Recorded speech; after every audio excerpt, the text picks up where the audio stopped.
আমানুল্লাহ কোন জায়গায়? আসসালামু আলাইকুম।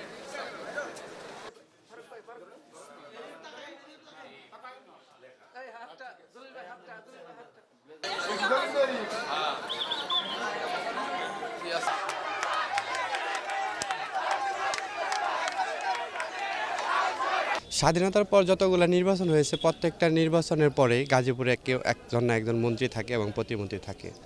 তো এবার যে মন্ত্রীটা হয় নাই বা দেয় নাই, আমরা একজন নাগরিক হিসেবে এই সরকারের কাছে আবেদন করব, বিএনপির চেয়ারম্যান তারেক রহমানের কাছে আবেদন করব গাজীপুরের কথা বলার জন্য। শিল্প অঞ্চল গাজীপুর, এত বড় একটা গাজীপুর, যে গাজীপুরে ভোটার সংখ্যা যদিও 20 লাখ কিন্তু বসবাস করে 27 লাখ, বসবাস করে প্রায় 1 কোটি। তো এই 1 কোটি মানুষের কথা বলার জন্য একজন মন্ত্রী লাগবে। গেছেকাল মন্ত্রী ঘোষণা হয়েছে অনেকগুলো, আমরা আশায় ছিলাম যে আমাদেরটাও হয়তো বা হবে।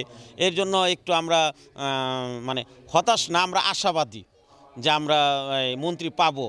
দিলে আমরা একটু না দেওয়ার কারণে অনেকে একটু হতাশ হয়েছে যে আমাদের গাজীপুর থেকে মন্ত্রীরা দেওয়া হল না, বিশেষ করে গাজীপুর একে। আমরা আশাবাদী ইনশাল্লাহ আমরা মন্ত্রী আমাদেরকে বিবেচনা করে আমাদের গাজীপুর 1 আসনে মন্ত্রী দিবে, তাহলে আমাদের হতাশাটা কেটে যাবে। প্রতিবারই মন্ত্রী হয়েছেন এবং আওয়ামী লীগ সরকার দেখা গেছে তারা 3 জন মন্ত্রী দিয়েছিলেন এই গাজীপুর থেকে। সেই ক্ষেত্রে আমাদের বিএনপি থেকে আমাদের মেয়র মুজিবুর রহমান উনি অত্যন্ত দক্ষ মেধাবী, উনি পৌরসভার মেয়র ছিলেন এবং ওনাকে জনগণের দাবি ওনাকে সকলেই মন্ত্রী হিসেবে দেখতে চান।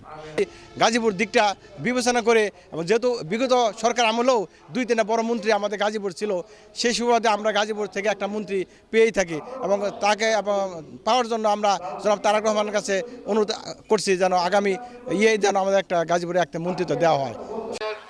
বাচ্চু ভাই এবং আমাদের সম্মানিত অন্যান্য নেতৃবৃন্দ